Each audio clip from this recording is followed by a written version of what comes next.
Hello, you're listening to the Saluki Gamescast. This is episode 88 for Friday, August 23rd, 2024. My name is Justin Young. Joining me, as always, are Mario Sanders and Christina Ivey. How are you two doing? Doing pretty fine. It's the end of week one. Week one. Yeah. It's that time in the semester. No, I'm just kidding. I'm kidding. Well, I mean, Alicia's not here, so we know it's that time of the semester for her already. Right. Oh, she's got like big plans. I'm on her committee, and I actually got the email of like her prospectus and everything. So I'm not surprised that she took some time. Yeah.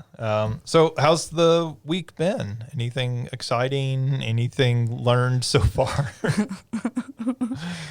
No.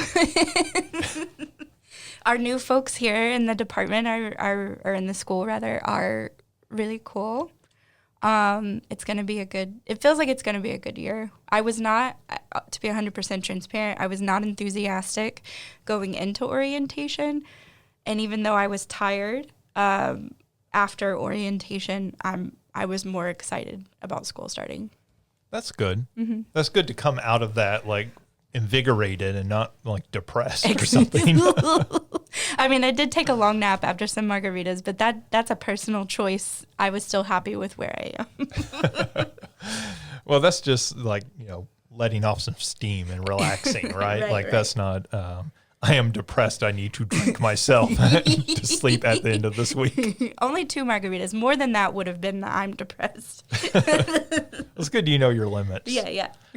Let's see. So this past weekend, I went to the Blues Brothers Con up in Joliet, Illinois. So this is the second one I guess they've done. And it was held in Old Joliet Prison, which is really cool to see. Like, I mean, it's this whole old prison that's built out of rock and everything. And so it's where they filmed the opening of the original Blues Brothers. And so I guess probably the opening of part 2, right? When Elwood gets out and Jake's not there to pick him up. Mm-hmm. So that was kind of neat. Dan Aykroyd and Jim Belushi were there performing. There's about 12 hours of blues music, but obviously the Blues Brothers were the headliners. And I got to meet Jim Belushi and shake his hand, which that was kind of neat. Like, I think I'm going to try to get the whole trip comp by the university as I was doing like alumni relations. Jim Belushi. And so that was just like a fun thing to do. It lasted all day. And then like we didn't get back home until after 4 a.m. and we both just completely crashed. So that's kind of a fun experience to do. How far away is that? It's about 5 hours. Okay.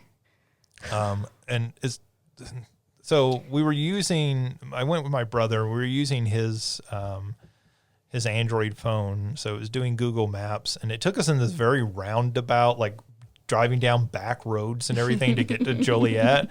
And there had to be a more like straightaway way to get there. I know Joliet's not in the middle of nowhere.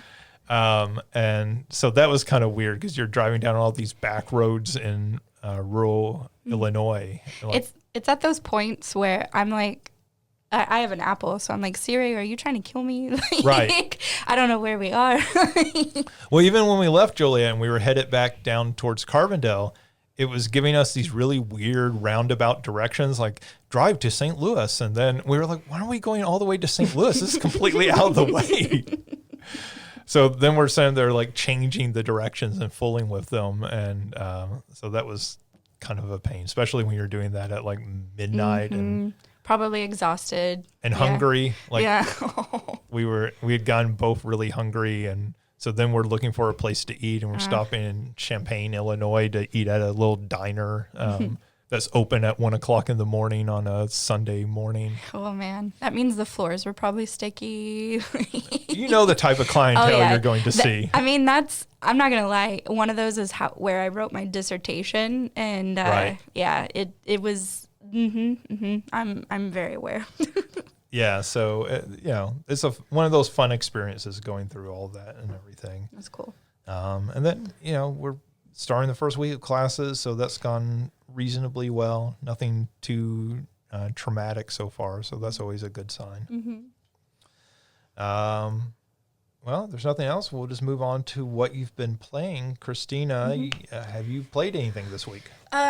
Yes, but I've more so watched stuff just because I've been really busy. Like, I'm in charge of orientation for our school, so honestly, all of August so far has been a lot.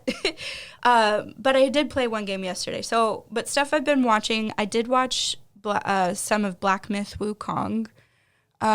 It looks amazing. It looks a little convoluted. Like, I can definitely see issues with it, but like aesthetically, it's beautiful. And I know we'll talk about it later, so I'll add there. I watched someone play through parts of Crime Scene Cleaner. Have y'all seen that?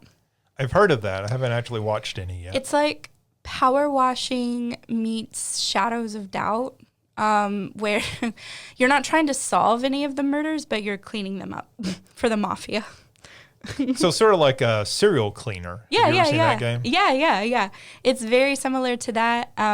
It's a lot, but it's interesting. Again, it was one of those that I was like, I'm glad I'm watching this because I don't know if I'd want to play it, but yeah. I watched some of Dungeons. Is it Dungeons and Dragons? No, it's only 2. Dungeons and Degenerate Gambler, whatever. Yeah. Which was really cool. And then last night I was like, I have some time.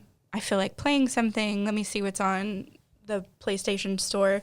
And Cult of the Lamb was there, and I had not got a chance to play the new DLC. And so I was like, well, since it's free, I might as well download it. And I didn't realize that the DLC was like local co-op, basically. So it's like there can be, you're the little lamb, and then whoever's player 2 is a little goat. Okay. So obviously it was just me and my cat, and she wasn't really interested in playing. So I thought you were going to tell me your cat played with you. Dude, Like, I tried to talk her into it. She was not interested. So I just started another round of Cult of the Lamb. This will be like my 3rd time playing through it. It really is just one of the, I design the, I think having the option to design your little cult however you want makes it to where, for me at least, it's a game I go back to, I don't know. It's kind of numbing to do the little fight scenes and stuff, and then I get to go and decorate a cult and give sermons and sacrifice little adorable animals that ask me to sacrifice them because it's a weird game. But yeah, that's... It has a lot of replayability because of that, because you can be very like, we're going to be a good cult. Yes. And then you can be like the very abusive cult, Yes. which is, I think when that game originally came out, we talked about there's some darkness Yes. in that. That was my 2nd playthrough, and honestly, like, I didn't even finish that playthrough because I felt so terrible. Yeah. Because it's like it was a lot, and I think my little, at least where I was mentally, my little psyche could not take it. Yeah, I mean, there are games sometimes where you kind of want to take the like evil route through it, but I feel like Cult of the Lamb really pushes that envelope in a way. Because they're so cute. Yeah, and it's also like you're literally sacrificing people, and you're like, I don't know if I feel comfortable with this. Right. This is different than letting the guy go or killing him. Right. Like the what is that one that's a Telltale game that's about the wolf, that the Wolf Among Us. Yeah. I've done a couple of playthroughs with that, and then again, the first playthrough I do it how I would do it, which is usually the nice one, and then the second one is like, well, how can I mess this up? How can I? That's the fairy tale one. Yes. That one was a lot of fun just because it does really change some of the storyline and things like that, and that's not necessarily the case with Cult of the Lamb. You just end up having to get more followers because you keep sacrificing them. Right. No. Yeah. It's interesting game. Yeah. All right, so couldn't really play the DLC because it was co-op. Yeah. Well, that stinks. Yeah, but I mean, still a fun game. Yeah. All right, is that it? Mario, how about you? Yeah, I haven't played a ton this week. The one thing that I think I really did play was, and I'm sure I've talked about this in the past, a friend and I have been doing a monthly, although for August, we've certainly done more than one, playthrough of an Ocarina of Time randomizer. So we did that someday this week. And yeah, I mean, I've talked about the randomizers in the past. I enjoy them. That's a good one because you're going to play most of the game, but you don't necessarily have to play all of the game. So you do get, each playthrough really does at times feel pretty different in terms of what items you are going to have to get, what you're looking for, where you should be prioritizing sort of going next. So we've been doing that. But other than that, haven't really played a ton. The thing that I watched. I have a quick question about that randomizer. So the beginning of that game is very linear, right? Like vanilla Ocarina of Time? Yeah. Yeah, that's fair to say. I'd say the game as a whole is pretty linear, but sure. Well, I mean, but like when you open up into the Hyrule field, right? Like you can go off in different areas. And so I could see where the randomizer would change that. Mm-hmm. But like, does it change the opening of the game? Because that seems like you would have to progress in a normal fashion. So you can make it fairly linear, but a lot of the settings that we'll start with are you can start with the Door of Time open, so you can immediately become an adult, or you can just start as an adult. You can have an open Deku tree, so you don't need the shield and the sword to get into it. Okay, so that's what I was kind of wondering, like the Kokoro village and everything. Yeah. So the very first, typically, in the vanilla game, you need the shield and you need the sword. Otherwise, you can't get into the tree at all. Right. And you can make it so that you don't need those items. So most of the times I'll beat the tree without having the sword. You just use the sticks to get all the way through. I want to say that I've watched you stream it before, and you were in the tree. I want to say it was at the beginning of your run, and you got like the oh my God, I can't think of the word. Yes, I was like, I started to say hook shot, and I was like, that doesn't feel right for some reason. But yeah, I want to say you got like the hook shot as like in one of the chests in the tree. So it was, I like watching them just to kind of like guess, because it's almost like a puzzle, like how I got this thing, which means I should go this path, right? And so it's like fun to watch people like not only play the game, that is really great, but also like watch how you figure out how to run it, essentially. Yeah, and I think so this one that we played a few days ago, the very first thing that we started with, or I should say the very first song that we learned was the Song of Storms, and that sort of lowers the water in the well, and typically you would need more time or more items to get through that, and I think both of us were like, we won't go there immediately. And then I think, probably the first big item that we got was the hook shot. And, the hook shot is like the only item you need to get into the forest temple. And so it was one of those things that was like, those are the things like, it feels like we've been given certain items. It's telling you go to the forest temple. And I think, that's part of the game in terms of like trying to finish quickly. We're always trying to get a little bit better at it. But the forest temple wasn't a required dungeon for us to do. So you can set the settings however you want for what opens up Ganon's castle. Typically it's the 6 medallions, but you can change that to being get a certain number of skull tokens or get a certain number of heart containers. And we had it as the 6 medallions, but the forest temple was one of the spiritual stones.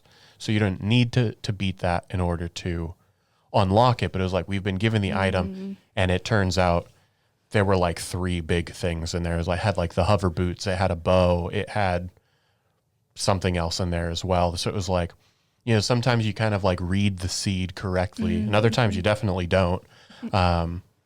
But so it's kind of like figuring out, okay, this is the direction it's pointing me towards. Yeah, that's cool.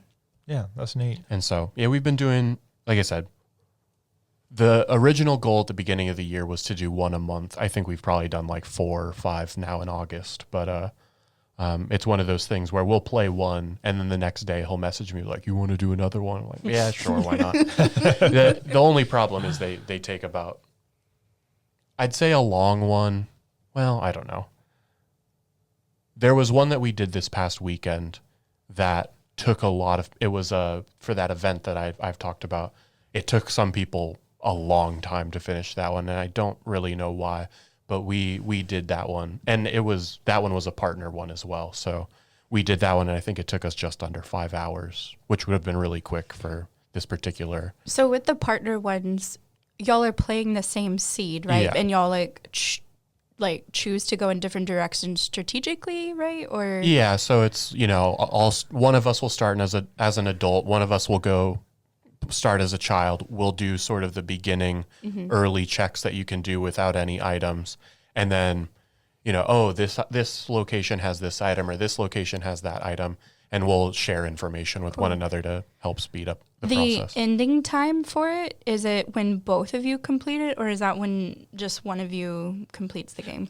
So for a race like that, it would be when both members of a team have completed. Cool. I think we finished within 10 minutes of each other. I was like 4 hours and 57 minutes, and he was like 5 hours and 8 minutes or something like that. That's really cool. So for that, we didn't get to participate in that event because we were both gone, but we had heard about this particular one, and so we said, we'll go back and play through this one and sort of see why it was so bad for so many people. And you couldn't really see why it was so bad? I could. I think that was one. Like, there are times, if you're familiar with it, like what I was just saying, like you get certain items and I should go here, I should go there. And that really wasn't the case with this one. This one felt, because you'll get certain items and you'll be like, okay, let me go to this dungeon. And it felt like for that one, a lot of the major items weren't in dungeons. They were just in like the random overworld checks. Yeah. So it was like, if you're not as familiar with those or you don't know what those require, it can be a little bit more difficult. Yeah. And I think that there was just certain things that could be a little trickier, but I don't think it was as bad. But we've played it, plenty of times at this point. I think we were sort of like, so for this event, you get participation points, and then you would get points for if you're like one of the top 15 teams to finish. And I think based on our time, we would have been the 16th team. So close, yeah. So. But like I said, based on how long it took some people, other friends who played it, it took some people quite a while. But yeah, that's just how it goes. Yeah, I mean, if I went back and played Ocarina now, even playing the normal way through would be mostly like feel like a new experience, because I haven't played that game, in years. And so there are things I remember, general things about like the order of how you go through it, but I mean, if you told me, you get the hover boots in the Forest Temple, I'd be like, I don't remember where I originally got the hover boots. Like, I remember that being an item, but I don't remember where. Right? And like I played it with the little boy I was babysitting, and he was the son of doctors, and so he had the guide. That was the only way we got through the water temple. Sure. So. Yeah, I think that's where I actually Sean, who's another grad student in our program, I don't think they had really ever played it before, and so I said, we can boot it up, and we were playing so like vanilla, and I was like, wow, I haven't done this in forever. But I think I was sitting there thinking, I was like, I think without a guide, just having done as many of the randomizers as I have, I think without a guide, I could probably get very close to like 100% completing that game, just because you have to learn where all of these different items and checks are. Yeah. You would have to. I mean, you would have to be very familiar with the game world. Yeah, and so that's one of the things. I'm taking your, your video games class, and you were talking about the final papers. That's definitely one of the ideas that I've had, was doing something with the randomizers. I've wanted to for quite a while to do something with it or to explore it. So it's definitely something that I've been thinking about. Especially like when you think about it as like that is a game that like seems to be based quite a bit on the narrative aspect, not necessarily like the ludology of it, like the playing it.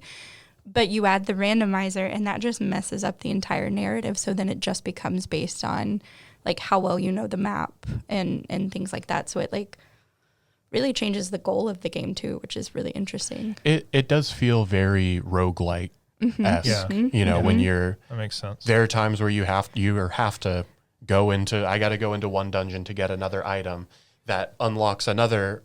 It's like item A unlocks dungeon 2, but then item in dungeon 2 lets you progress further into, you know, that first dungeon or whatever. And so it was like, there are absolutely like double or even triple dipping into certain places because it's like, well, you know, and I'm trying to hold off, but sometimes you just like, well, I have to go here in order to do those things. Yeah. It's also a weird subversion of nostalgia, right? Like, because we don't normally think of art subverting nostalgia when we return to it. Like, there are things like, you know, you misremember a movie or a book that you read or saw long ago, but like, it's going to be the same movie. It's going to be the same book, but like literally you are changing the game, right? Like, you know, you just don't have that experience with a movie. I'm going to do that to you, Justin. I'm going to make you can do like a planned randomizer, and I'm just going to like make it so that rather than doing the forest temple first, you get all the items to do like the shadow temple first. Like, I feel like I don't remember it this way. It's like really gaslight somebody into thinking, you're like, is this how this game goes? I mean, I think that's actually really interesting because it is essentially creating like this new experience, going back to something that like, especially with someone like you who has played this a lot, is very familiar with, right? And that's not, you know, and that changes sort of the experience of it in the game. Like, it's not changing the story necessarily, but it is changing the way that you experience that unfolding. Yeah. You know, I think that's really kind of interesting because, you know, particularly playing retro games, so much of the appeal is that nostalgia factor, right? Like, there's a reason I go back and play Symphony of the Night every year or two because, one, I love the game, but two, it like elicits that feeling of when I first played the game. If everything's mixed up, then I'm like, oh no. You didn't play it when you didn't have an N64 back in the day, right? The first time I played it was on, it had like the GameCube Master Quest. Gotcha. So that collection. wasn't a randomizer the first time you played it? No. Okay. And actually, that's not the first time I beat it. The first time I beat it was the 3DS one that came out. Gotcha. And I would have been like a freshman in college. Which is already like a changed version to some extent. Yeah. The person you play with, did they play it on N64? I mean, you probably don't know when, but they're a little older than me, so it's very possible. I think, you know, they're more Super Nintendo generation, so it's very possible that they had it and played it on. For sure. But I know that even to this point, you know, they are usually like deferring to me in terms of like, where should I go next, or what can I do next? And so a big part of it was like them learning the game more and more. And I think he's at the point where he's like, I feel like I could probably get through one on my own, but it would take quite a while, I think. And so like, even, you know, one of the things that's nice for a lot of these randomizers is they have like a map tracker. So you can see like, based on the items I have, you can like check what items you have. Like this check is available to me, or this one isn't. And there's one that we were just doing that was, I think it was just this last one we did. He was in the well, and there was one thing that he didn't check because it doesn't show up on the tracker.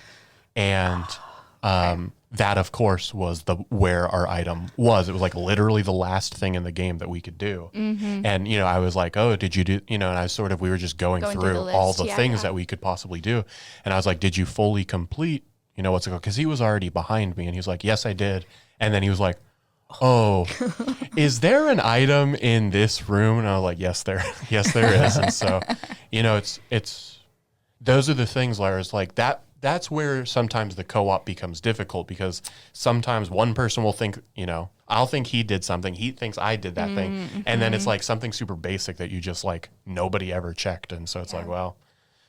So even for your paper anyway, like the communication between two folks, like while you have to do the co-op, that's really interesting as well. Yeah, because I was just thinking, like, if I was like how would I keep track? Because even my brain, like, especially if you play it multiple times, like, where did I find this again? Oh, yeah, right. And so it's nice to have that tracker. Sorry. Go ahead. Oh, no, I was just going to say that's a whole another issue, too, because, like, I know playing rounds of Balatro, like, in that game, I'll forget what jokers are activated this round. Yep. Right? So if I'm playing multiple rounds of Ocarina of Time and it's different each time, I'm going to get those confused at some point. Yeah. Well, and so in thinking about like the communication, he's usually pretty good at like keeping notes as to like where things were. I don't do that. But I think I've played it enough that I, can specify which things are where. But the part where it usually falls apart the most is when we're in a dungeon. So you know, all the dungeons have a certain number of items, but the adult dungeons also have the number of keys that you need as well. Yeah. And some of those dungeons are still very linear, but some of them, if you get the right key, you can just get to the end. Like, the water temple or the fire temple, you can just beat that immediately if you get the boss key. And so it's like remembering, do I need to go here in the dungeon? Do I need to go there in the dungeon? And so, but yeah, that's interesting. There are so many different randomizers for so many different games. Next week or something like that, I'll talk about one of the other ones that I played for the first time. But yeah, that's primarily what I've played. That's really cool. Yeah, I think that's a really interesting area of games. And it's something I don't really know anything about. I keep thinking I want to do it with like Super Metroid, a game I know fairly well. And I know that's a popular one, but then I also think, do I know Super Metroid that well? You learn really quickly. You will. Like, I know how to get to the end of the game, but all the random one-off things that aren't necessary or required. Right. And, there are some hidden things in that game that they could really mess with you. Absolutely. Putting important items away. All right. Let's see. I played Prince of Persia: The Lost Crown. So we've had 2 Prince of Persia games this year. This is the one that released first. This is the Metroidvania / search action style Prince of Persia game. There was a second Prince of Persia game that came out? Yes, there is one made by the team behind Dead Cells. Oh, okay. It's an early access. Okay. So I have not played that one yet. So I am playing this one finally.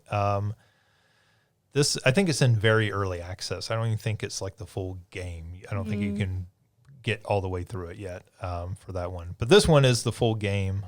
They've actually released DLC for it already, but it just got onto the Steam store a couple weeks ago.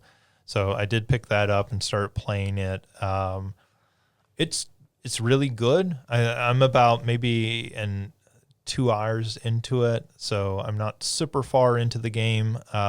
But I would say the thing that stands out so far is the combat, which is not something that you normally think of in a Metroidvania style game.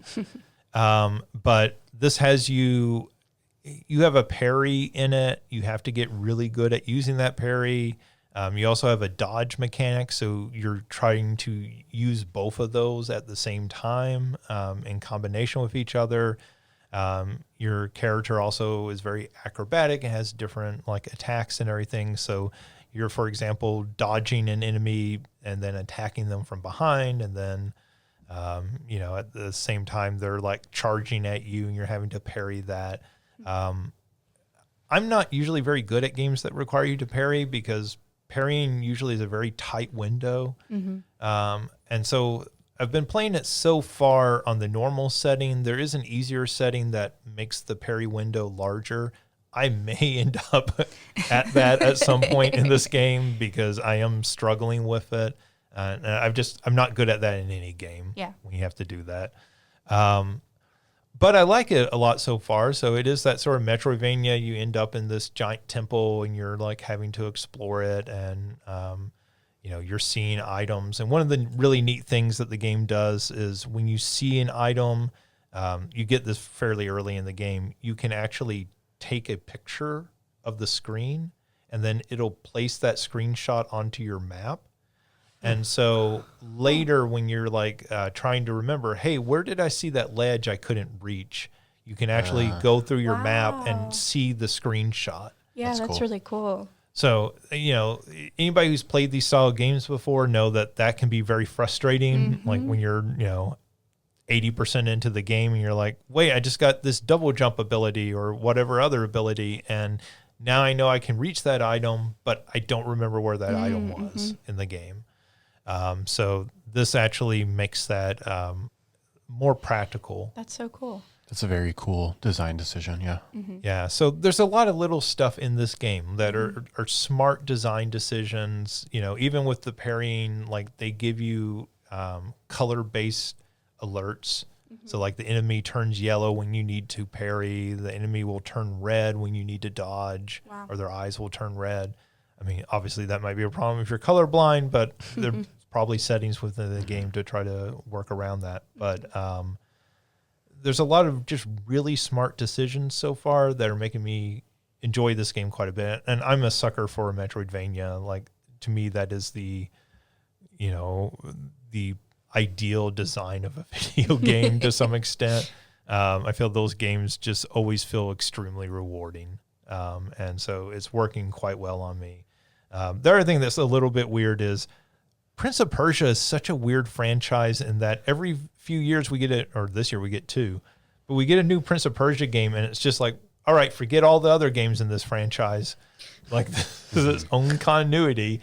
And that's kind of weird when you think about other franchises that, kind of stick with that continuity throughout. Like the Mega Man games, I know there's different Mega Man series, but like the mainline Mega Man and the Mega Man X series have their continuity they stick with over decades. Yeah. And these games certainly don't. So And this game is primarily, if not like entirely 2D. Is that right? yes. Okay. Oh, cool. Yeah. I didn't realize that. Yeah, so it's entirely 2D. I mean, it is being rendered in 3D so that it can do like cutscenes and everything in 3D. Yeah.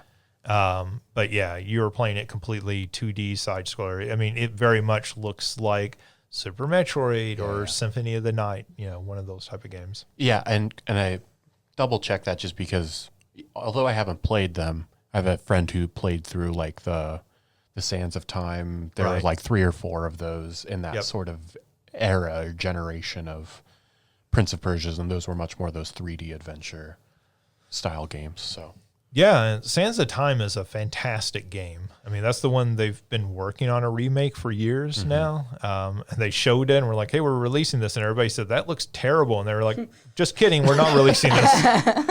Gotcha. And then they shut down the studio that was working on it and like put another studio supposedly working on it. And then I think it was just this year they released a statement and it was like, we're still working on this Sands of Time remake, which has now been years since they said they were going to release it later that year. So who knows what's happening with that? They may have started completely over from the ground up on that. But that original Sands of Time for its time was a really fantastic 3D platformer. And then the sequels were weird because like that one's very fantasy focused. And then the second one is when they made him all grungy and it has like a hard rock soundtrack. And it was like a weird pivot in the middle of that franchise. And everybody was like, that's not what we liked about the first game. What are you doing? So this is much more that kind of fantasy leaning style with it. But yeah, cool game so far. But like, I'm not super far into it, so we'll see how it goes. Let's see. Let's move on to news. And this week, the big news was Gamescom happened. This is the big European game show, the biggest one in Europe. Actually, I guess the biggest one in the world as far as attendees for it. But it happens in Germany each year. And as part of that, over the last few years, Jeff Keighley of the Game Awards and Summer Games Fest has been hosting an event called Opening Night Live. This is, I guess, one of the 3 big Keighley events of the year, which is just weird how he's positioned himself as the person doing the big events in video games. I mean, good for him. He does a pretty good job with it. But anyways, they do an event called Opening Night Live, where they show off a bunch of trailers and announcements for new games, very much in the sort of fashion of the Game Awards. There's a live audience there and everything. So they showed off a bunch of new stuff or new looks at stuff.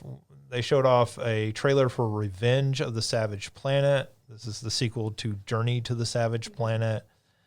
I think the most interesting thing about this was after they showed this, there was an interview with one of the creators where they said, hey, we're making the game that we couldn't with Google because they were originally part of that Stadia, development. And so it seems like there were some problems with that. So this seems to be more the game, maybe what they intended to make.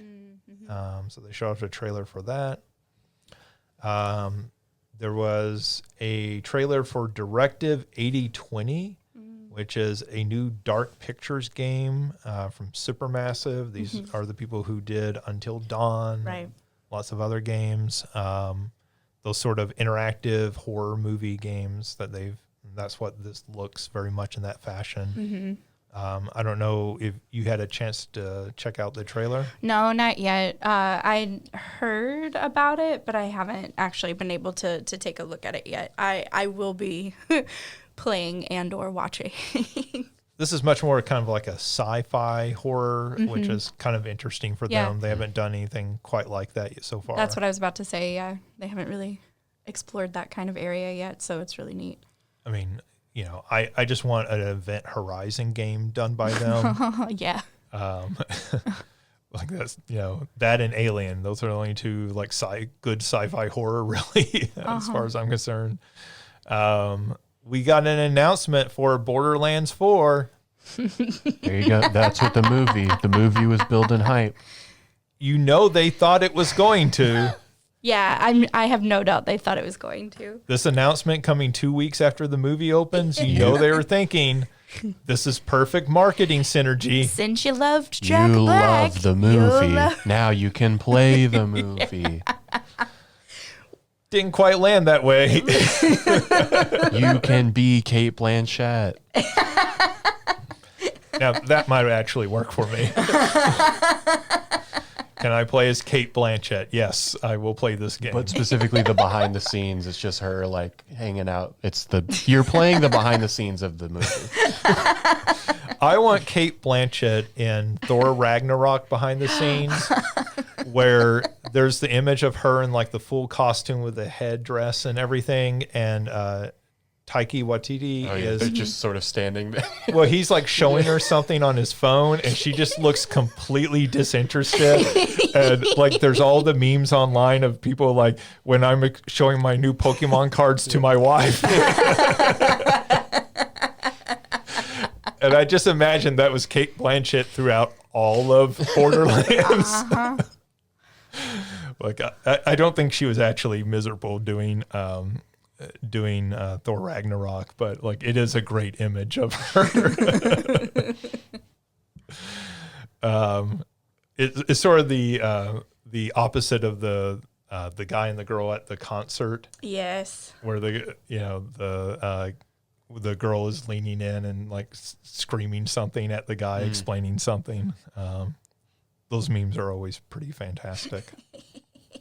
I had not seen this yet. Did you just look it up? Yeah. It's fantastic, isn't it? Yeah. I mean, I don't think she's as annoyed as she looks, but No. man, she looks really annoyed. Yeah. Really put out. And he's just like so like disheveled and everyone, but looks so intent. It just my wife, me showing her the Lego I want. Yeah. Yeah, so, I can relate to that meme. Let's see. They showed off Dying Light, The Beast, which is a new game in the Dying Light franchise. Of course, the Dying Light franchise is the zombie games with parkour. I was just about to ask you. I know I've heard of Dying Light, but what games are those? But okay, they're zombie games. Yeah. With parkour. Yeah, with parkour. I mean, that's really It really is. Yeah. that's the selling point of those games. That is a very, very good and accurate description. Which I really like the first Dying Light. Same. That's a cool game. So I'm interested in this. And it kind of, am I remembering the right game? Or maybe I'm remembering the DLC for the first one, but it's like, it is zombie, but it's like a new take on how folks are zombies, or is that wrong? That may be wrong. No, probably. Like it probably is. Like all of them have to have their own spin on zombies now, but I mean, they are essentially zombies. I did, as someone that like really loves the narrative of stories and stuff, like the first one was really good. Yeah. They showed off King of Meat, which is a hack and slash online co-op. But very sort of tongue in cheek. Was the impression I got of it. Kind of almost a Diablo, but with a sense of humor. Was kind of the vibe I was getting from it. They showed off Reanimal, which was the new game from the creators of Little Nightmares. Interesting. And I'm not necessarily a fan of playing those games sometimes, because sometimes they can get a little bit, I don't know, it's weird to me, but I love the aesthetics of them, and it looks really good. Yeah, I like that first Little Nightmares. I never played the second. I don't know that I knew that a second one came out until they were showcasing this, and they were like, from the creators of Little Nightmares 1 and 2. And I was like, oh, there was a second Little Nightmares. Isn't this the same one where you also, like, the very first one they did was like a little boy that was... For Little Nightmares? Yeah. It was Limbo. Yes. Yes. No, that's a different... Is it? Okay. Different why did I connect them in my brain? Well, because they have the same aesthetic. Yeah, they're similar-ish. Yeah. Like very shadow heavy. Yeah. And all that. Like shadow platformy. Yeah.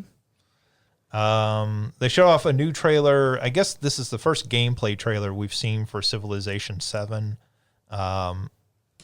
This looks fantastic if you like Civilization. Like, it's super detailed, super, more advanced modern graphics and everything for a Civilization game. I mean, I don't know that there's anything that's going to win over people who don't like the Civilization sort of 4X strategy games, but for me, this was very appealing looking. Civilization feels like it's one of those franchises, like, if you're going to like this or not. We could put anything out and you're going to buy this game or you're not. And so, but, I've learned that with the DLC, because they put out like 20 DLCs for every one of those games now. Yeah, I didn't really follow much of Gamescom at all. So I didn't realize that had been even announced in the past. So that's pretty cool. That's exciting. I think they announced that at Summer Games Fest. That does sound right. But, and they did like a pre-rendered trailer that didn't show any gameplay, but this was actually showing actual gameplay and everything for it. They announced Monument Valley 3. So these are the phone games. And I guess this may come to Steam. I think those have been ported over to Steam and some other places. But there's the sort of... puzzly, like getting through a level, sort of a one screen map and everything that you're trying to get through. But it looks really good. They showcased Dune Awakening, which is getting early access in 2025 on PC. Dune Awakening, so I was very confused. There are two different Dune games coming out. One of them is a 4X strategy game, sort of like Civilization, where you're moving pieces around a map and everything. This is not that game. This is the other game they're apparently making, which is a survival game. So the trailer for this, for example, noted like you end up on the planet, you have to avoid the sandworms, but like also you have to stay out of the heat of the sun because you're in the desert. So you have to get into areas where there's shadows, and that helps you cool down and keeps you from dying in the heat. It looked and it sounded interesting for people who are into survival games and into Dune. Yeah. And I would not be shocked if there's a great deal of overlap there, but also those are two things I'm not super into. So I just looked at it and was like, that is a game I have no interest in playing. But I'm, cool for the people who are, because I think they'll eat that up. They showed off Batman Arkham Shadow, which is a new VR game in the Arkham series. So they've done a Batman VR game before, like when it may have been like when the PlayStation, the original PlayStation VR first came out. they did a Batman VR game, which was very much like you're in an alley and you're kind of using detective vision to like scan the area and figure out what happened to this crime victim. This looks like it's trying to play out much more like a traditional game in the Arkham series. Yeah.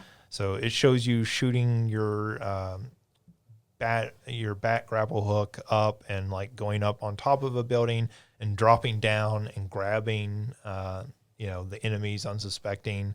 They there's it shows you kind of leaning around corners and like attacking guys from behind, all the sort of stuff that you do in the Batman Arkham games, on and on, over and over. So it, looks neat, but it's a VR game, and like, how many people are going to play this? Yeah. It seems like a lot for VR. Yeah. I mean, again, I have not watched this trailer, but That's what I wanted to do. I'm looking at the trailer right now because I was like, I'm a fan of like the Arkham series games. I think they're really cool. I think they're a great nod to like that whole like world, right? And it just feels, I feel like if I was playing this on VR, I would get very overwhelmed based on like everything that's going on. oh, I feel like it would make me sick. Yes, I just yes. I think about like games that had very basic movement started making me Yes. queasy. And I know that that's just like a thing for some people experience, but like if I think of Batman, I think like sort of more fast-paced action Yes. of Right. the Arkham games, and so that feels like Well, that's one of the beautiful things about the Arkham games is the combat is very is flowy, really, right? Yes, Yeah. it's very smooth and fluid. It's the combat that everybody copied. Yeah. Like that game came out and every third-person action game played like that for the Yep. next decade. Yep, yep. So I'll be interested to see how that works. Mm-hmm. That would be my one concern with it, though. For sure.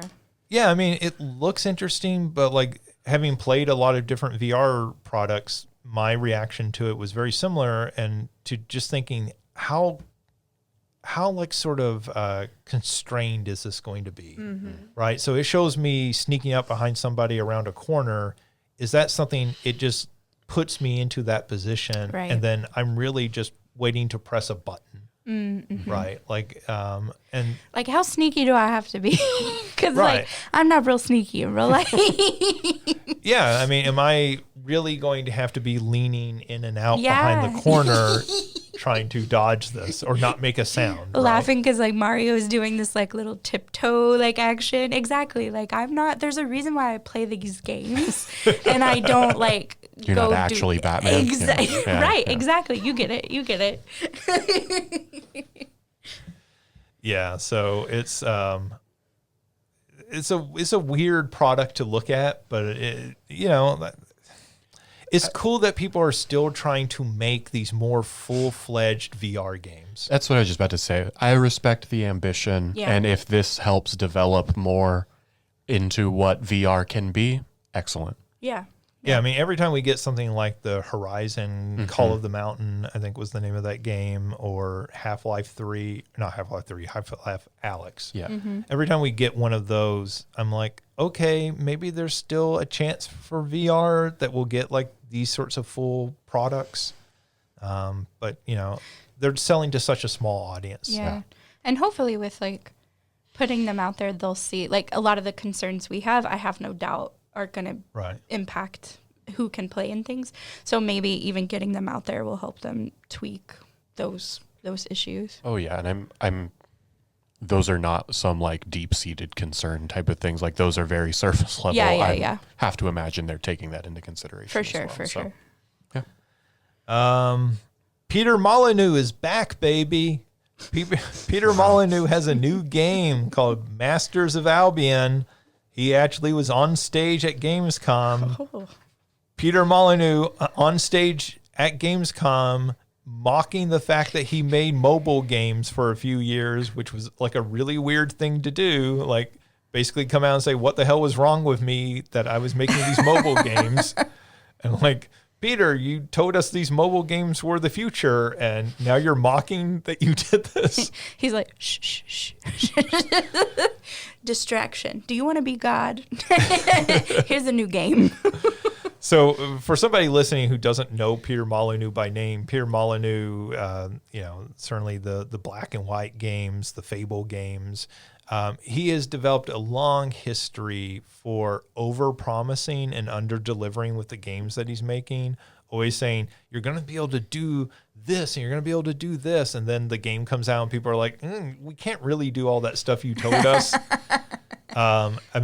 He very famously was behind the Milo demo for Kinect, where it was a little boy and you were like talking to Milo and Milo was responding to you in plain English, which now seems like something they might be able to do a little bit better with AI. But at the time, it was one of those things where you're like, wait, can Kinect actually do this? And then it was like, no, this product is never coming out.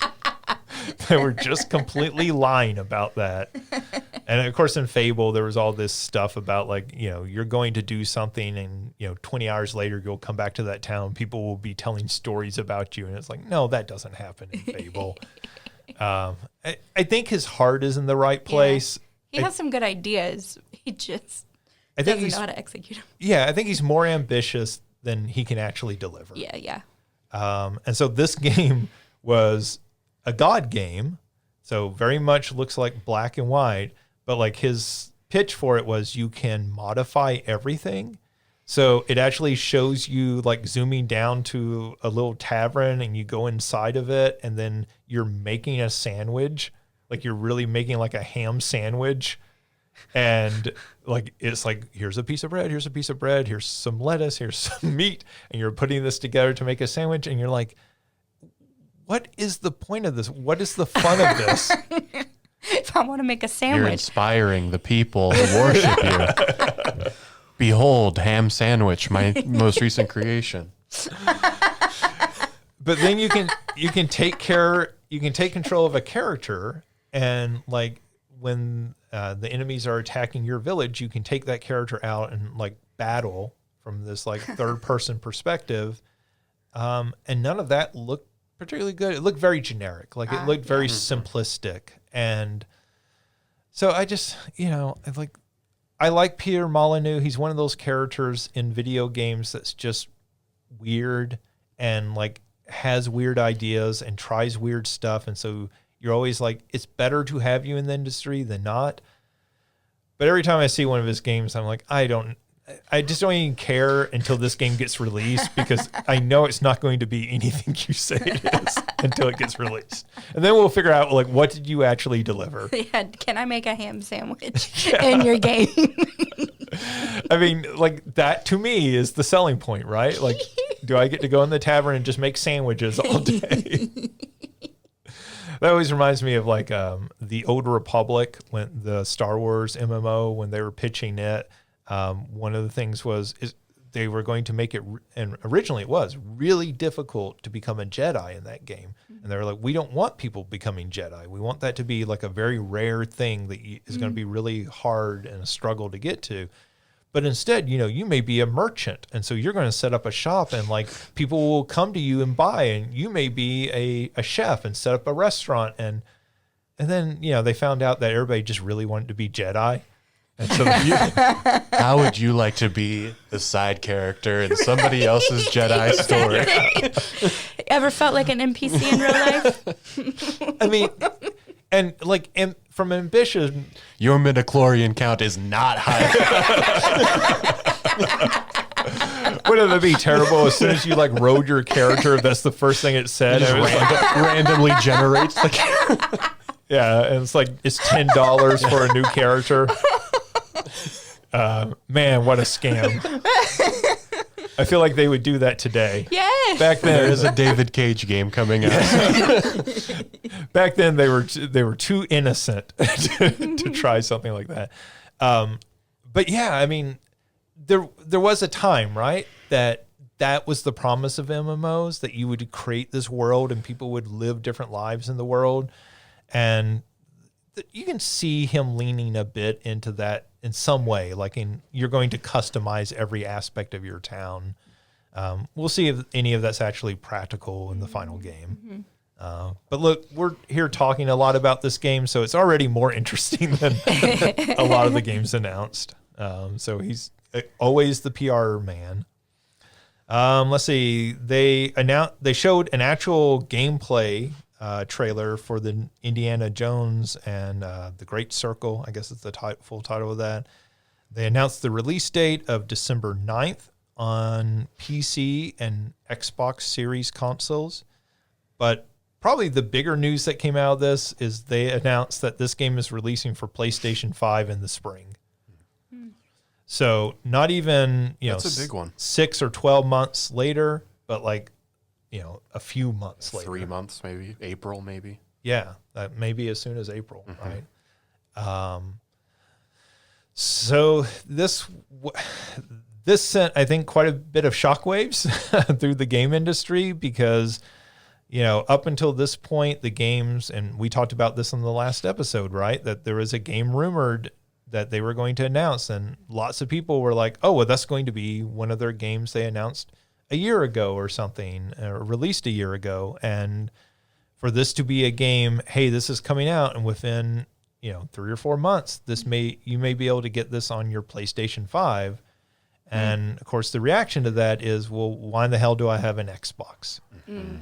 Like, why do I not just buy a PlayStation 5? Even if I don't want to go the gaming PC route, right? Now I can just have a PlayStation and play all the Xbox games. Or at least that's the fear, I guess, a lot of Xbox owners have. So, yeah, I think the reverberations of this are that the classic console war idea is dead, right? Like, this is not, Xbox is not playing that game of these are our console exclusive lineup that you're not going to be able to play anywhere else. PlayStation is not playing that to some degree because they're releasing Lego Horizon on the Switch, and they're releasing games onto PC, a year or so later. But this is taking that even a step further, right? So this really starts to feel like, well, when they announce the next Gears of War or the next Halo, then that thing is going to come to PlayStation 5, isn't it? Yeah. And it's going to come that first year, not like a year or 2 or 3 later. Well, especially with a game like Halo or Gears of War, where there's so much of the online gameplay. That's one they might do it the same day. Like, Right. I mean, Yeah. probably not, but it almost would make the most amount of sense to do it the same day to get your biggest player base as possible. Yeah. And it makes it so interesting considering over the last 5-6 years or so, Microsoft buying up all of these like game studios only to now release games kind of across the board.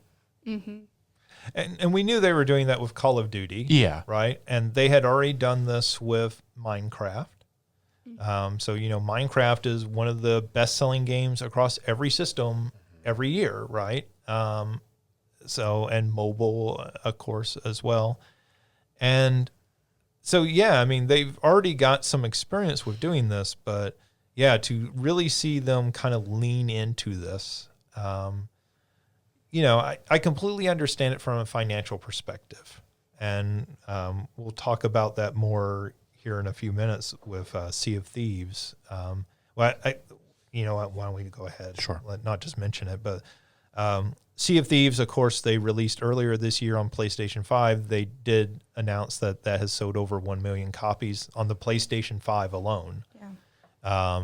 So, yeah, like you start to see that, and we've talked about if you're going to be making these $200 million games or $300 million in the case of Spider-Man 2, then in order to recoup that, you have to put that game everywhere you possibly can.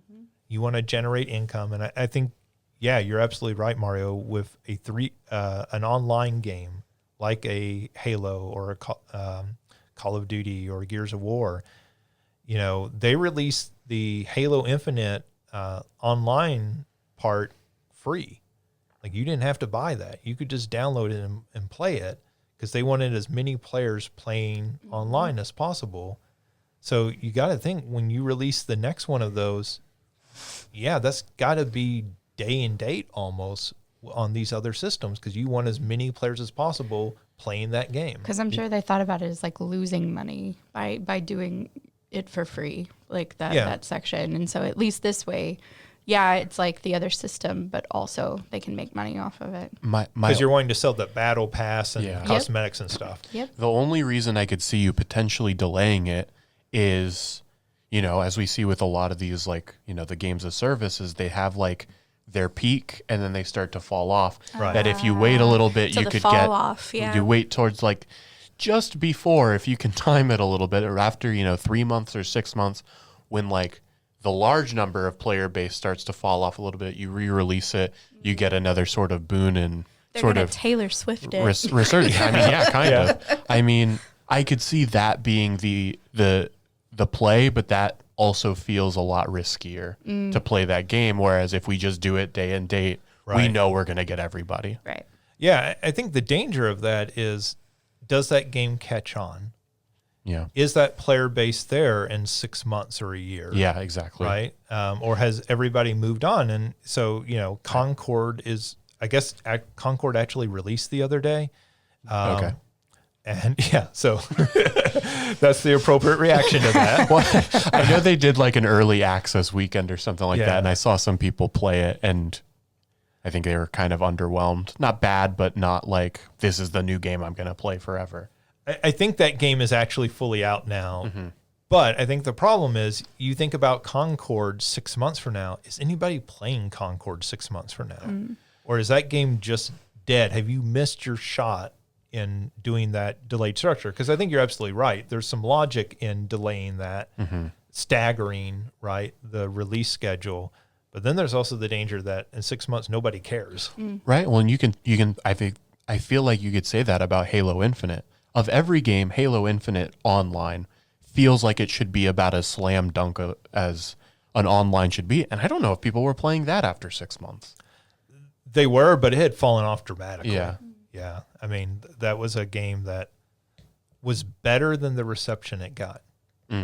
Like, that was actually a good Halo game. And man, that game just got torn apart by a lot of players. So yeah, we'll see what happens with this. I mean, I think the bigger question is, what does this mean for the future of hardware from Microsoft? Yeah. Right? Do they invest in it? They say they are releasing a next generation Xbox piece of hardware, but at some point, is anybody interested in buying that? How do you get people to buy that, right? Like, this generation, I own all three consoles. I have a PlayStation 5, an Xbox Series X, and a Switch. But if I can get away with not buying one of those next time, then I do, right? And so if that means I can buy a PlayStation or an Xbox and just buy the PlayStation and get all the games, then that saves me a few $100s. And I don't see the incentive to buy the Xbox going forward. And that's where I'm at. You asked the question of what's the reason to buy an Xbox. Right now, for me, it would be that they're like console exclusives on Game Pass, like from the old consoles that aren't on like PC Game Pass. But that's a pretty flimsy reason, at least in my opinion, for me to buy the next Xbox. Well, in Game Pass, right? Yeah, like, Game Pass generally is fantastic, but you can get that on PC. It'd be interesting, you know. Yeah.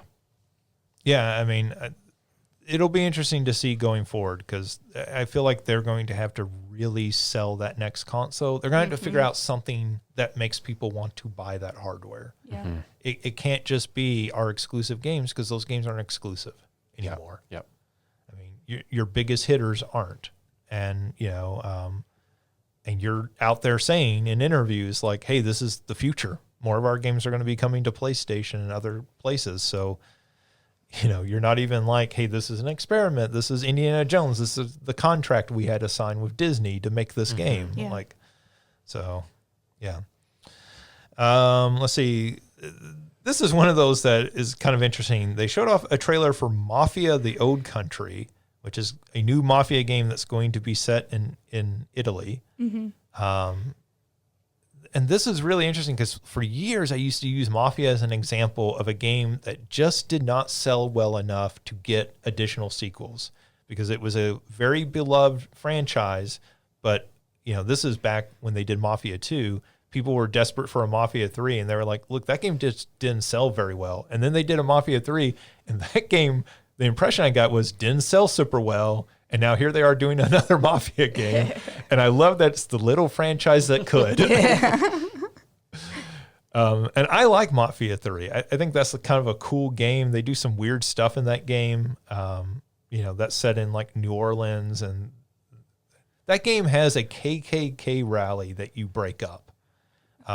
Like you show up and there are people like burning crosses dressed in robes, and you show up with a shotgun, and it is a weird sequence to put into a game.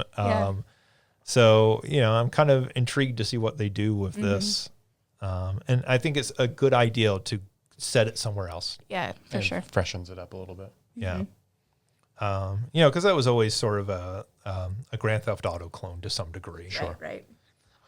Let's see. Marvel Rivals announced that it is launching in December and that all heroes will be free to play at launch. I thought this game was coming sooner. I didn't realize it was coming that late. But again, we've kind of talked about this. Concord is $40. With that $40, you get all the heroes as part of that, is my understanding. This is coming and it's free, and it is much more well-known characters. It's hard to imagine how another hero shooter competes unless Marvel Rivals just plays horribly, right? But if it's halfway competent, it just seems like it has so many legs up. But, games have had that advantage before and failed. So none of those hero shooters look particularly fun to me. No. I mean, I played a little bit of Overwatch, but that's just not my style of game. Same. As part of this, they also announced, or I guess it had already been announced, but they showcased that new show called Secret Level, which is produced by Amazon. Blur Studio is making this. Blur Studio has for years made CG cinematics for games, so like in-game cinematics, and also like CG trailers, like announcing games and that sort of thing. So they've worked with a number of studios in the game industry, so they are very familiar with video games. It's not like an outside animation company coming in and doing this. And Tim Miller is heading this up. Tim Miller is the director of Deadpool, the original Deadpool film. But as this, they announced several of the games that are getting episodes as part of this. So it's a weird assortment of games. Armored Core, Concord. Thank you, Concord. You are definitely going to be around for the long run. You're going to prove it to us. Crossfire, which is a game that really has never had much of an audience in the U.S. That's like a game that's played far more overseas. Dungeons and Dragons, not a video game, but okay, we'll give it to you. Exodus, Mega Man, Pac-Man, Sifu, Spelunky, The Outer Worlds, Unreal Tournament, Warhammer 40,000, and something combining PlayStation games. Like they showcased multiple PlayStation characters from like God of War and Ghost of Tsushima, but they weren't like singular episodes. It's more like something that's going to combine those characters, which just makes me think, is this going to be like PlayStation All-Stars? Like, are we going to get an episode about PlayStation All-Stars where all the PlayStation characters are in one episode together? I don't know. It looked really cool. I'll probably watch it. Yeah, I'm sure I'll watch it. I think the one thing, it's hard to call this disappointing. I think the one thing, because is this from the same, did Blur also do is it Love, Death, and Robots?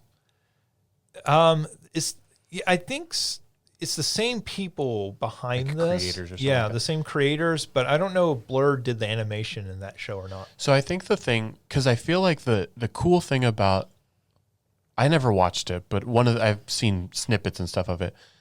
One thing that it looked like Love, Death, and Robots did was that each episode or many episodes had very different animation styles. Yeah. It was very much like the Animatrix. And There's a series from, do y'all watch The Boys? on Amazon. Yeah. There's a series that takes the boys universe and does similar things with it. It's really cool. But anyway, sorry. I guess I was going to say the one thing that seemed disappointing was that you're not getting that with this. It looks like and that makes sense. Blur has probably their own style and obviously the animators and stuff like that. I think it would have been very cool to see certain shows in a certain animation styles. Yeah. Like I know we had talked about, like, I feel like a Saturday morning cartoon, like a Mega Man style show would be very cool. Well, and I was thinking about Spelunky same versus thing. Concord. Like, Right. It's very, very different. Like Concord, are we getting that announcement trailer? Yeah. You know, that played up the Guardians of the Galaxy aspect and everything. Is that just what the show is going to look like? Right. But and so like I said, it's not. I'm not really disappointed. I would have liked to have seen that, or I will still hope for that to be a possibility. But from the trailer, it doesn't seem like we'll get it that way. Yeah, I mean, I actually agree with that. You know, seeing Mega Man, I think, is what really like kind of drove home that point to me, because Mega Man doesn't need to be super realistic. Yeah. Like that feels weird and off. to me. Pac-Man. Yeah, well, I mean, I don't know what they're doing with Pac-Man, right? We get like a quick like shot of Pac-Man, but like I don't even know what you do there, right? Yeah. So yeah, I mean, super realistic Pac-Man. Is it going to be that T-shirt where all the ghosts are like astronauts who have died? There's a video game that I've watched someone play before that takes a very it's supposed to like Pac-Man but make it horror. Yeah. So you're going through trying to like capture orbs and stuff, and there's this gigantic yellow menace following you, and it is absolutely terrifying, and that's all I can think about when I see this. And so I'm nervous. I mean, that's Haunted House for the Atari 2600. Yes. Mm-hmm. Yeah, and yeah, like I don't know. Like I think you bring up a good point, Mario, about the lack of variation in animation style, and that some of these would probably fit better with a particular animation style. And maybe we'll see that, because so much of that trailer is really quick glances. Yeah. It didn't even look like these would be like snippets from the show. It was almost like we're introducing these characters to you. And so, it's very possible that that's not what it would be. And some of them with that style will probably be sick. The Warhammer 40,000 looked great. Right. Armored Core would be fantastic in that style as well. Because that's already the style of those games. Yes. But that's it feels like such a break for something like a Mega Man or Pac-Man or Spelunky it'll be interesting to see what they do. This whole show sort of feels like animated like Black Mirror-esque type show. And every episode of Black Mirror had a very different aesthetic, a very different narrative, like a way of telling the story, which was one of the reasons I like that show so much, is because, it's like you have the really, really heavy ones followed up by the one where this girl is in a hotel room and she keeps seeing a big stuffed animal. Like it's random and weird. And I think that's what makes it watchable. Well, there's that Star Trek episode, right? And like they really sort of nailed the aesthetic of, the sort of 60s Star Trek. Yep, and, exactly. Yeah, that's what sort of makes it interesting. Like you never know exactly what you're going to get. Again, it's hard to judge this from a trailer, especially as cut up as that trailer is and everything. So maybe we will get that more, but it does feel very samey so far. Let's see. We already talked about Sea of Thieves, sold over 1 million copies on PlayStation 5. So obviously this is why we're continuing to get more Xbox games ported over to PlayStation 5. That's pretty amazing for a game that's several years old to sell that many copies. Let's see. PlayStation 5 has been selling out in China. So it's selling out and people are actually scalping them because, not just because it's, the PlayStation 5, but because of Black Myth Wukong. That game has been so insanely popular in China, that people are desperate to get a PlayStation 5 so they can play it. That's in addition to, on the Steam charts, it had the second most concurrent number of players to ever play any game ever. This is like Monkey Souls, right?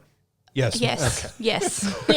Yes. If you want to Very be accurate. completely reductive, this is Monkey Souls. I've heard it compared to that before, and then yes, you do play as a monkey.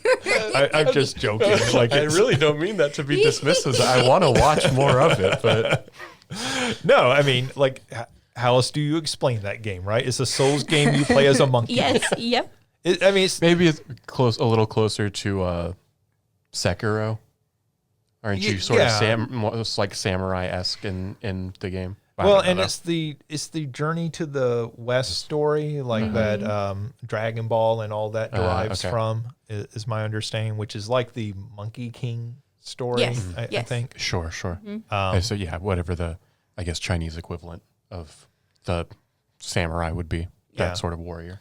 But you said you've actually watched some of this, Christina. Yeah. So, like, I haven't, other than trailers, I haven't watched any actual gameplay since it came out. Like, It starts off where you actually play as like the monkey god sort of thing, and you come up in front of all of these various like again Chinese equivalent of like gods and Titan kind of things, and then you end up fighting the human-looking one that floats down from the big tall guy, and that's the first fight. So it almost had like a God of War-esque type, when the very first thing you do is you fight. Well, not the very first, but the first encounter you have with any combat. It really is that.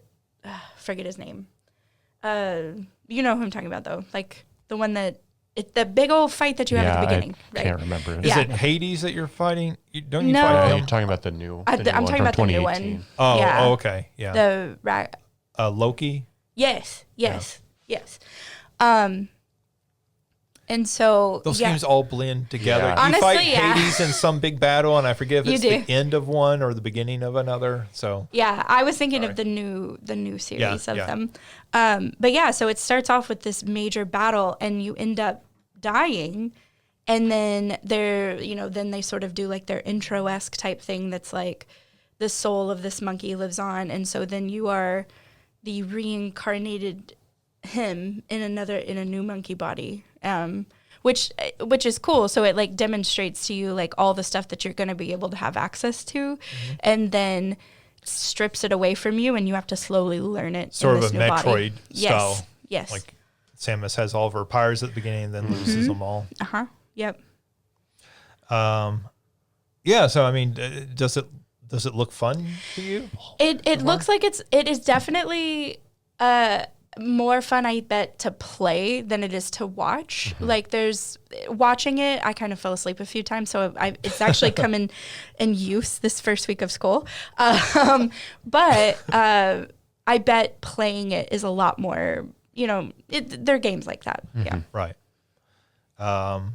Yeah. So I mean, hearing about it selling so well in China, this is a Chinese developed game, I believe, developed in China. It is. And so that's not too shocking, I suppose. I think what shocked me more was how well it's doing on Steam. Yeah. Like that this is, on Steam, I don't think they can use Steam in China. I don't think it's allowed in China. But like anyways, to see this game just doing that well worldwide, like, right, this is something bigger than just like a local hit. This is a worldwide phenomenon. Let's see. Nintendo did a direct this past week, but it was kind of a little bit different. It was a direct showing off their new Nintendo Museum in a 10-minute video. Did either of you get a chance to watch this? No. I did not. Okay, so Nintendo is building a museum in Kyoto, Japan. I guess it's been built now. And this is Shigeru Miyamoto taking you on a tour of it, but not of the entire museum. It's like, hey, I'm going to show you like 3 exhibits that I think will be really neat. So they showed off a room where they had all the consoles like lining the walls and everything. And up above, they have TVs playing different games and everything, so you can see those. And so that looked pretty neat. That looked like a standard museum type thing. Mm-hmm. And then he was like, we built some unique experiences. So like there is a pitching machine toy that Nintendo made. There's Big N64, right? I feel like I saw people talking about that in my N64 Discord. We'll get to that. So Nintendo, for people who don't know, before they became a video game company, they were a trading card and toy company. And so they made a pitching machine that would pitch like little ping pong size balls at you, and then you would hit it with a baseball bat. So they built batting cages in this museum, and the batting cages are designed to look like a 1970s Japanese home. And you go into them, and they have this pitching machine set up, and you have the toy baseball bat, and you hit the balls, and then they hit different things in the room. Like they'll hit the television that's in the room, or they'll hit like little like knick-knack figurines sitting on a shelf, and you get points for that. Almost like a shooting gallery, but like you're hitting these little ping pong balls and everything at everything. And so it's meant to recreate that feeling of playing this toy in your home in the 1970s. That's cool. And each room is different. So like Miyamoto's like, you can choose which room most interests you. Yeah, to destroy. I mean, I don't think anything's actually breakable, right? But it's kind of bizarre. And then then they had a room where they have giant oversized controllers. Mm-hmm. So like you can play Super Mario Brothers with a giant oversized NES controller that's big enough that one person would have to use the D-pad and the other person would have to hit the buttons. Mm-hmm. So you're having to talk to the other person like, jump now, dummy. And like, I'm sure, the American in me is like, this is going to get really mean really quickly. Yes. But then, yes, like the thing that really became interesting, like that's cool, that's neat as a novelty. The thing that became really interesting is they were showing like a giant N64 controller. Yeah. They were showing a giant Wii controller. Uh-huh. And so they show the person like leaning on the Wii controller to like move it forward and back and side to side to control the gyroscope. And they have the nunchuck there too. So the other person's controlling the nunchuck. That was friends were joking about it because like, when is the Super Mario 64 16-star giant controller co-op run? I can't imagine because like that controller, like I loved it because again, that was the system I really grew up with, but I can't imagine trying to like navigate that. Like the original Nintendo, Super Nintendo ones, okay, but that one, what do you do? I'm looking at it right now trying to figure out like how? I think it's just breaking your brain. Just like the typical N64 controller where you need 3 hands to properly hold it. You need 3 people to actually control the N64 controller. My sister, so Brittany and I would either play Mario Kart or the fighting one. Smash, thank you. To decide who's going to do the dishes and stuff. And this hoe would play it with the controller like backwards, like just like holding on to it like claw style, and she would beat my ass a lot. Like I don't know what she was doing, but it worked. I've seen people like play it with a claw holding, which is like completely bizarre to me, but like they're very effective with it. So yeah, that looks neat, right? And then the other thing that they showed off was a card game, which is a Japanese card game. It's not a card game that I understood or knew anything about. And this is an older card game like that Nintendo published. This is not like Pokemon, something modern. But anyways, the cards were on a floor, and the whole screen was the whole floor was a screen, and you were like standing on the cards and playing with other players who were also standing on cards. The whole thing that they showcased looked like Miyamoto got to basically go make a little mini amusement park. That's cool. Like he's been working with Universal on the Nintendo world at Universal. And basically they were like, okay, but you get to make your own here at this museum. And He's like, hear me out.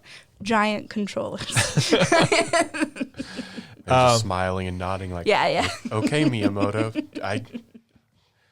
you do you. We're gonna trust. so the other thing that they showed was, so this is kind of interesting.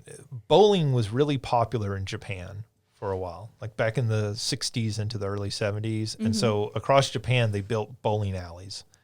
And then bowling kind of fell off in popularity. And so they had these bowling alley buildings that, you can imagine a bowling alley is not really practical for anything else. And so they turned those into shooting ranges, but like not with actual guns, but like with like toy, like you would do at an amusement park. Yeah. But they made them very sort of elaborate, like not what you'd see at the county fair. And so he was like, hey, we did that. We made the like devices to do this. And so here's one of the exhibits too. And it's just like a giant screen with little individual stations that you stand With at. the little orange, like, original Shooting Nintendo the gun. clown in the face. Yeah, so like with the zapper, or you can use the Super Scope from the Super Nintendo, the one that's like a bazooka that sits on your shoulder. And it's you just like shooting different targets that pop up on the screen, and it's sort of like Hogan's Alley sort of fashion. There was some like Shy Guys and stuff I saw Yeah. in the picture. I guess you're trying to avoid Mario who's jumping around in the background.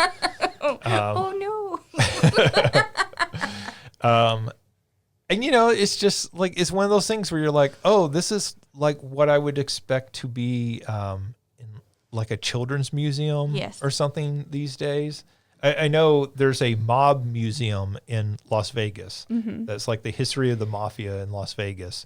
And they actually have a police training simulator, which is they give you basically a light gun, and then there's a screen displaying like you're walking through an apartment and you have to like shoot the bad guy, but like you can't shoot them before they pull their gun. And it's like the actually trained police officers on these things. And that's what it really reminded me of. Okay, there's going to be all these little interactive exhibits to keep your interest as you go through this museum. That's Don't cool. shoot Yoshi. Yes. There's no Yoshi hunting allowed in this. Forget Yoshi Safari. So yeah, it looks pretty neat. Let's see. Dead Cells received their final and 35th update. So 7 years after release, Dead Cells got its final update of content. I suppose there might be an additional update if there was like a bug or something they needed to fix with this, but they announced this is the final update. We're not putting out any more content for this game 7 years later. I guess. I mean, it's one of those things that's sort of crazy when you think about how long these games get supported now. Yeah, that's nuts. 7 years for support of a single player, Indie rogue game. platformer. Yeah, indie game. Which maybe that's why it was supported for so long, is because it's an indie game. Yeah. A AAA game I can't imagine would get that much support for that long. But yeah, it's incredible. I mean, we've seen this with things like No Man's Sky. Yeah. And all of its updates have been free. Like Dead Cells have sold DLC and stuff, which I don't blame them for. Like, they are a little indie studio, but you see more of these companies supporting these games for a long time, which, kind of gets back to the issue. Why are people not buying as many new games? Well, I can buy this game for $20 and play it for 7 years. And get new content updates. So maybe I'm not playing it continuously, but it is bringing me back. So I have not checked out that new release, but I probably will at some point. I really love Dead Cells quite a bit. We were talking earlier about that sort of tiered rollout of a game, and so it did make me think of this at the time. Final Fantasy 16 has been announced for PC, the release date of September 16th. I feel like this is one of those games where had this released last year, I feel like maybe the excitement would be higher when everybody was really excited for Final Fantasy 16.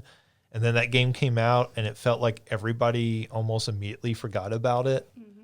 In fairness, I think it kind of got clobbered by Baldur's Gate 3 and some other titles. But I don't know if a year later, if there are a lot of people who haven't played this game who are super excited to play it, who haven't lost that interest in the meantime. Square has said that going forward, they are going to look at releasing their games across multiple systems at the same time or close to the same time. So this may be one of the last vestiges of this strategy of, hey, we'll put the game out and then we'll put a team on porting it. And it might be a year or two before that game gets ported over. I sort of feel like Kingdom Hearts 4, when that game comes out, will be everywhere at day one. Yeah. 2036. We'll look forward to it. Look, don't taunt the Kingdom Hearts fans. They suffer enough. They like Kingdom Hearts.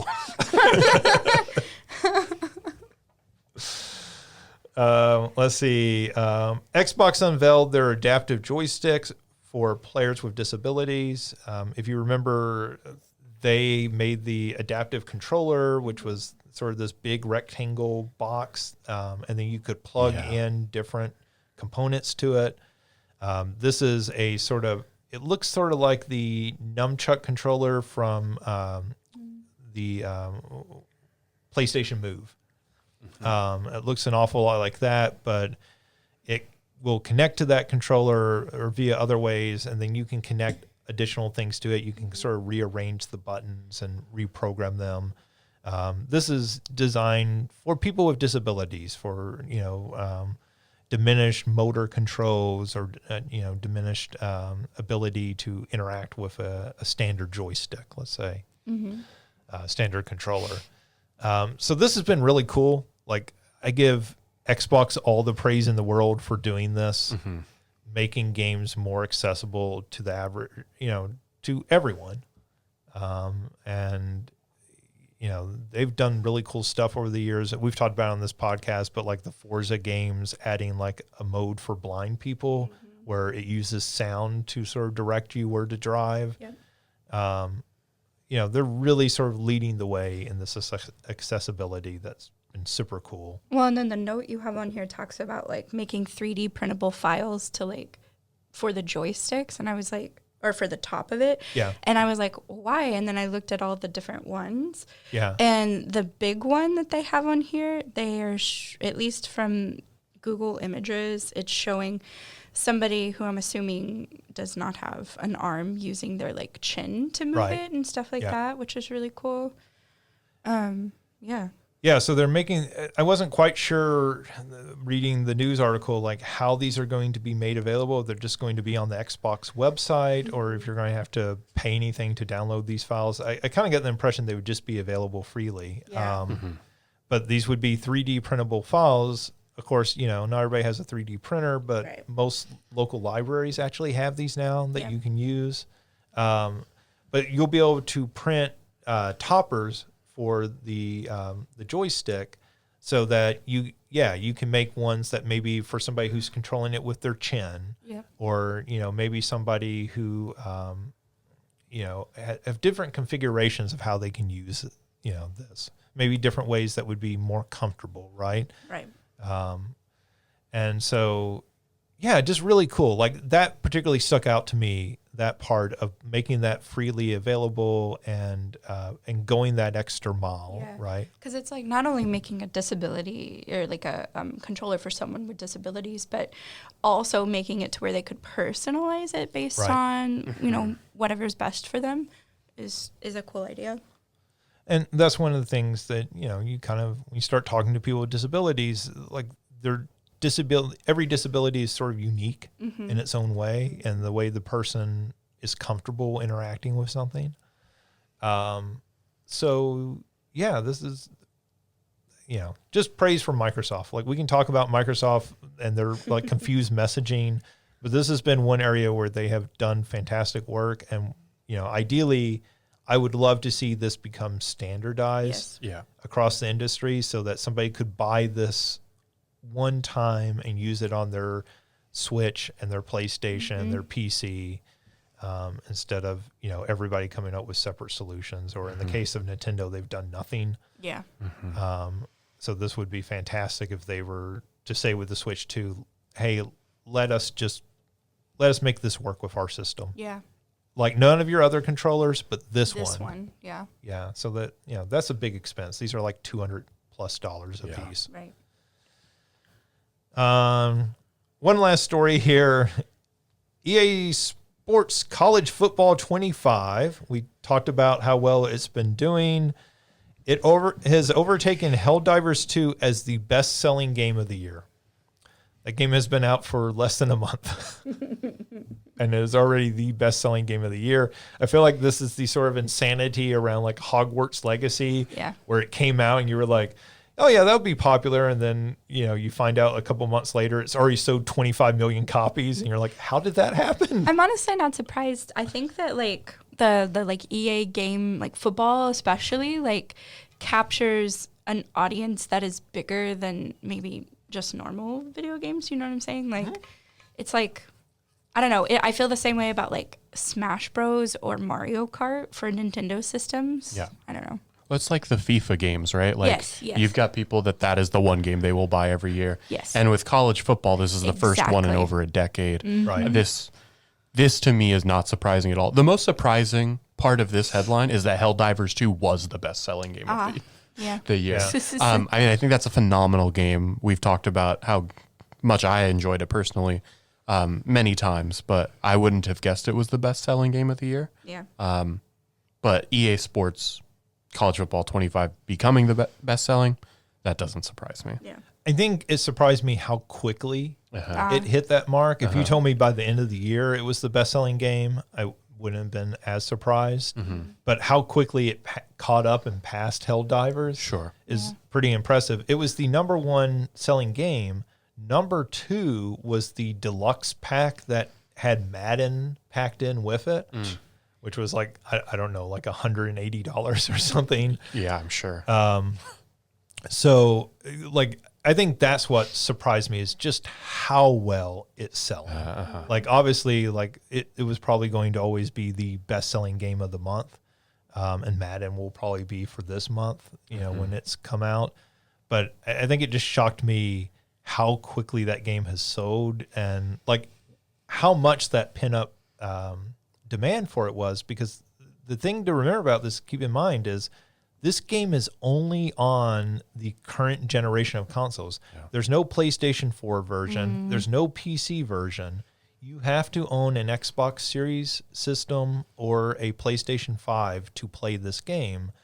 So not only that, I believe there was about 11% uptake in hardware sales this month, which means people were going out and buying a new game system just specifically to play this game.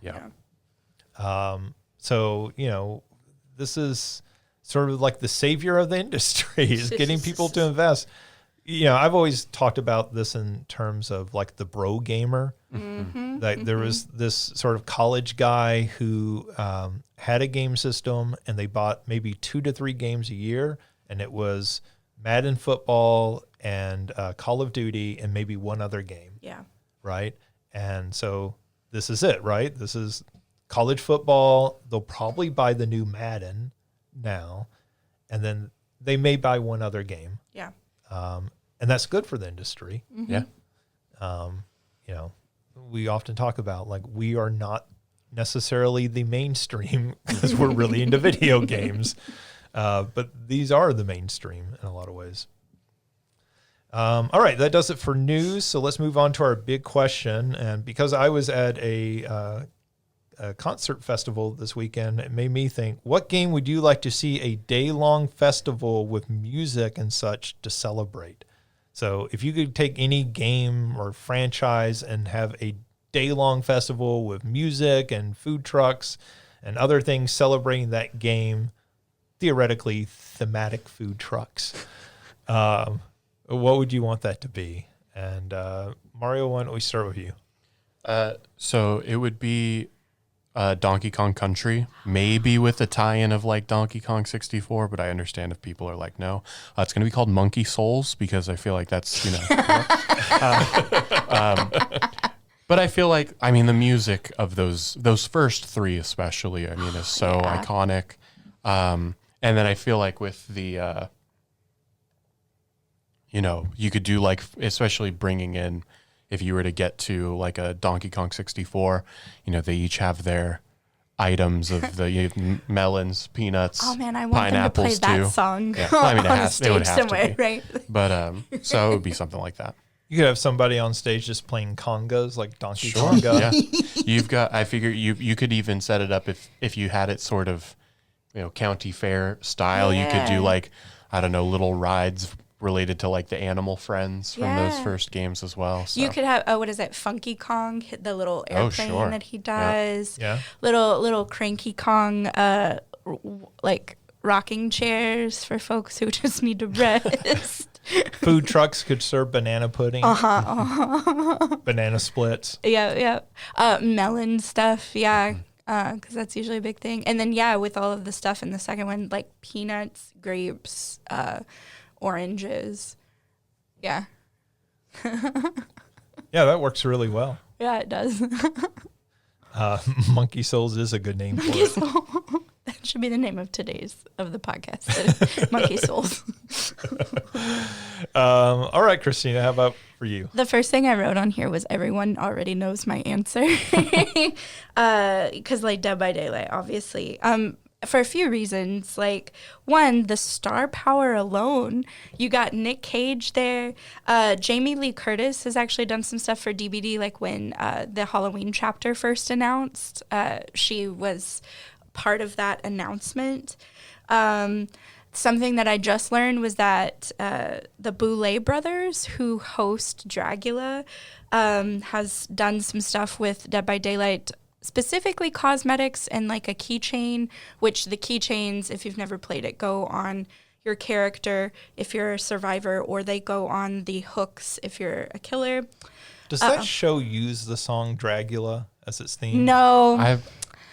When I Go ahead. messaged you that, like, are they the ones that do Dracula? I was like, not Rob Zombie. Yes, though. yeah. Yeah, As much as I wish don't. there was a connection. They between have the their two. own. They have their own song. That's disappointing. It is. Well, it stems from like they out of pocket like pay for everything. It's not like RuPaul where they have like a lot of like people like Anastasia Beverly Hills coming in and giving them a lot of money. Like they put up the money for it, and so I bet it was like we can't afford Rob Zombie. We got to make our own. I'm sure. I mean, it's easier to make your own song than to license one. Yeah. But it said cosmetics, keychain, and more. So I'm part of me really wants a drag queen to be a killer in Dead by Daylight. There's like Divine would be like perfect for that, right? Yes, that would be. So she would just walk around like yelling, "You've been accused of assholism," and like shooting people. That's what I want to see. Maybe eating poop to like get stronger or something. It would be such a good like Halloween festival type of thing. Yes, that's what I was thinking. I was like, everybody loves spooky season, so you can still incorporate like, you can have food trucks that are like themed towards certain things, but also just keeping it like harvest festival type food, I think would fit. The chase music is really interesting. They have characters that are musicians, so you could like feature some of that. They have a country artist that's a survivor. They have a K-pop person who's a killer. So I was like, there's a lot here, and they kind of already do for their like anniversary thing every year. They kind of do something, although it's much more boring than what I'm envisioning. So they already know how to fill a certain amount of time, and then they can just put Nick Cage and drag queens. And just let him go. Yeah. See what happens. We'll do it live. Yeah. Just because they already do a lot of stuff. Like the Boulet brothers, it's not a huge surprise because they have influencers or streamers who like play a lot of DBD are called like fog whisperers. They get this special label from Behavior itself, and there are a lot of drag queens that are actually fog whisperers. Like Deer is one, who they just primarily stream DBD, and what they'll do is the first part of their show will be them getting into drag, and then they'll switch over to gaming on Twitch and play a few rounds. So it's already there. Yeah, I can see that being very much like a Halloween Horror Nights at Universal Studios. Yeah. We're going to have different haunted houses for you to go through Exactly. Yeah. based on the different killers. Yeah, that's a good idea. So I feel like my idea may not be as well developed as either of yours. I thought of Mega Man. And particularly, I guess I was leaning more into like the music style. So like, Yeah. you know, Mega Man, for those who don't know, is called Rock Man in Japan. And so that's when you get characters like bass and these other characters that are all music, plays off of musical names and everything. So I was thinking, okay, well, that makes sense for like a rock festival and everything. And so then you know, I don't know what you do with food except that you could theme everything like robot style. So like here's Heat Man's and everything in here is like spicy. And Oh, then yeah, here's- yeah. So you could do something sort of like that. Yeah. Cool. Plant Man, you know, Yeah. that's our vegan booth. One of the ones I just thought of was like Parappa the Rapper. Yeah. It would be sure. an interesting. A rap festival. Yeah. With this You little. sound like Parappa right there. Yeah. It's all in the wrist. Yeah. Yeah. Yeah. So I don't know. I'd be interested in all of those festivals. All right. Well, that does it for this week's show. Thank you to Mario and Christina for joining me. Thank you for those listening. You can check out more stuff at salukigames.com, and we will be back soon with a new episode. Hopefully, we're going to be on a more regular basis recording episodes week to week. Now that school's back in session, all of us aren't traveling quite as much as we have been this summer. So hopefully we'll be able to nail down a more regular schedule. But thanks for tuning in. We'll be back soon. Have a good week.